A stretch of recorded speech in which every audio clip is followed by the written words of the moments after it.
Guys, Coach Kurt. So this video is about kickboxing. Is it a good system or style for self-defense? And it's part of a chain of videos that I plan on doing. You know, I just did a Brazilian Jiu-Jitsu. Is it good for self-defense or for the street? And I like kickboxing because keep it simple, stupid is the concept that I think everyone should focus on when they do any kind of self-defense training. And kickboxing can be extremely sophisticated, you know, when you see some fighters, but in its basic form and realm, it's fairly basic. You don't do the super fancy kicking that you would see in Taekwondo, but there are fighters that can and do those type of kicks. It's a wide range. It depends on what you're talking about. I grew up in the 70s and 80s, and I remember watching PKA kickboxing when I was a kid. And PKA kickboxing, I think you had to have so many kicks per round. Otherwise, you just have boxers go in there and box, and they'd force you to kick, and you could only kick above the waist. And there was no clinch, just like you would in boxing. They'd break it up. So if you're talking about PKA style kickboxing, it's not going to be nearly as effective as, let's say, Muay Thai or Dutch style kickboxing. And, you know, I'm going to, even though it's not kickboxing, I'm going to throw in like combat karate and Kyokushin karate, because even though they're karate systems, they remind me a bit of kickboxing like Muay Thai. In fact, Dutch style kickboxing has an extremely strong influence from Kyokushin karate, which is extremely effective system, although not necessarily the best for self-defense because they don't punch to the head. So you could develop probably some bad training scars if you only did Kyokushin, but tough fighters, guys. Kyokushin karate fighters are really tough. And on screen, you see me. I was doing some Muay Thai style roundhouse kicks, and here I'm working out with Coach Amanda. She's a Muay Thai and boxing coach, fellow law enforcement officer with my agency, and a trainer. But it all depends on what it is you're trying to accomplish and what kind of kickboxing you're doing. There are several different styles, and I'm only going to cover the big ones like Muay Thai and Dutch style. And I'm just going to say American style, which is more like PK, or K1 is a kind of a style. And a lot of the styles are formed by the rule set. So the rule set can make everything different. So if you have a rule set like Muay Thai, where it's the art of the 8 limbs, you know, punching, kicking, elbows, knees, it's an extremely effective system for self-defense. You know, you're still lacking groundwork, but what you get in Muay Thai that you don't get in other styles of kickboxing, for example, is the clinch work. Muay Thai fighters are really good in the clinch. Now, they tend to stand upright quite a bit because they're, yes, there's clinching, but it's not like wrestling style takedowns per se, and there's no groundwork. So they would stand right back up if it went to the ground. So it's very dependent on the rule set. And I'm not even going to entertain the idea of like Billy Blank's Taibo or cardio kickboxing. Great way to be in shape. Great systems and methods of getting into shape. But they are not true kickboxing. Taibo or cardio kickboxing is basically, or 9 round, I think, is a popular workout place where it's basically, you know, going through the different stations and hitting the bags. Great way to get in shape, but not true kickboxing at all. In fact, places like that don't even teach you proper technique. They just, you know, you'll have some coach show you some basic stuff so you can get a good sweat and a good workout. But you take something like Muay Thai, and I'm going to use that as an example, and there's systems like Savat, which is French-style kickboxing. But I'm going to focus mostly on Muay Thai or like systems. Like I believe the Chinese system of Kung Fu called Sandan, which is very similar to Muay Thai with some really cool throws and takedowns. It would be another great system to train. I'm going to stay away from systems like combat sambo because it's not kickboxing, although there's a strong influence of kickboxing, but it's basically a combat style of jiu-jitsu and judo and wrestling and striking. Combat sambo, I'll do a separate video on sambo. I have brought it up in past videos.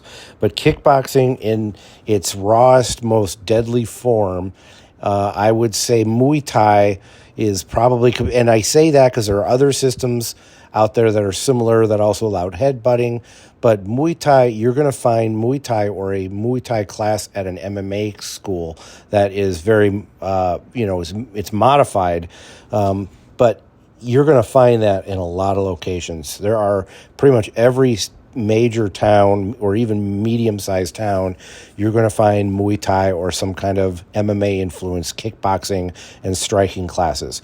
I highly recommend Muay Thai over the other styles of kickboxing only because of the really extensive clinch work that they do and elbows and knees. Muay Thai is a legit hard workout, especially if you're in a school that trains it correctly. And you don't have to train Muay Thai 100% traditional, where they learn I don't even know what they call it, and I apologize for you Muay Thai stylists. The dance that they do at the beginning of each fight.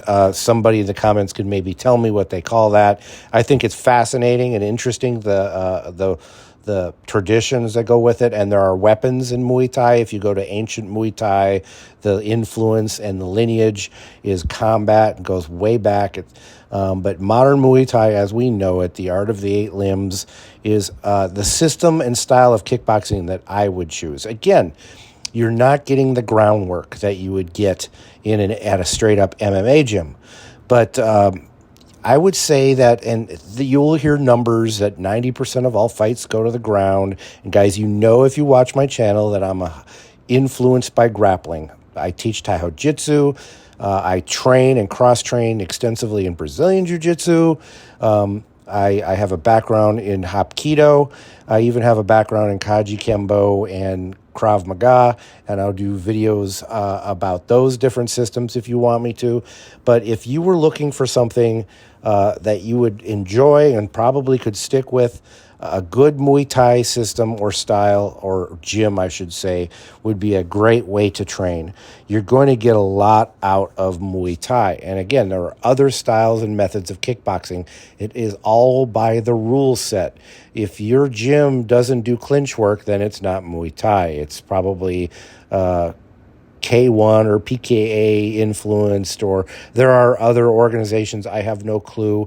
Right now on screen, you're seeing me train with my old MMA and Krav Maga coach. He's doing a Dutch kickboxing drill where he's wearing the boxing gloves instead of using focus mitts, and he'll call out a number 1, 2, 3, 4, 5, and then there's the X factor in between. He will try to throw something out of the ordinary that wasn't called into the set, or I have to respond with something to keep him off of me.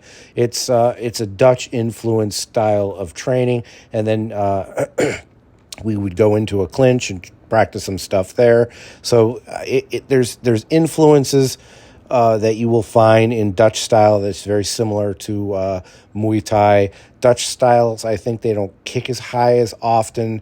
Their kicks are a little different, but you will find influence in Dutch style kickboxing from Kyokushin. If you go into the history, and there's not enough time in this video for that, plus I just don't know enough about it, Kyokushin karate has a big influence on Dutch style kickboxing. If your gym has a Dutch lineage of kickboxing, super legit. Savate is a legit system of kickboxing. It's just not something I'm interested in or even know a lot about. So it wouldn't be fair for me to comment one way or the other. But again, if I were to say, if you want to learn kickboxing, I would focus on Muay Thai or go to an MMA gym that has an MMA-influenced Muay Thai program, and maybe even cross-train in the wrestling and the grappling at a Muay Thai or at an MMA gym. But the only thing you're going to lose out in something like Muay Thai is your groundwork. And again, there's rumors that say that 90% of all fights go to the ground. That is just not true. Those statistics come from law enforcement. I think it was maybe the Gracie family that that started those rumors because they trained law enforcement personnel, and because of taking a resistant opponent down and handcuffing them, of course you're going to end up on the ground, and of course you're going to be putting on handcuffs. It's going to be on the ground, unless you're talking about cooperative handcuffing in a standing position. I will do more videos on that if you want. As you know, if you watch my channel, I'm a control tactics and use of force instructor, taser instructor, and field training officer in law enforcement. I've been doing law enforcement for 27 years. So I've seen what does and does not work, and I've seen stuff like that in the real world. And I'm here to tell you that if you were to focus on something like Muay Thai, you would be focusing on a very effective system of martial art. Is it going to give you everything you need? Absolutely not. There is no such perfect system out there that gives you 100% of everything. And even if the system does, it's still not going to be perfect. Nothing is perfect. All right, guys, take care and stay safe. Let's roll. Hey, let's be careful out.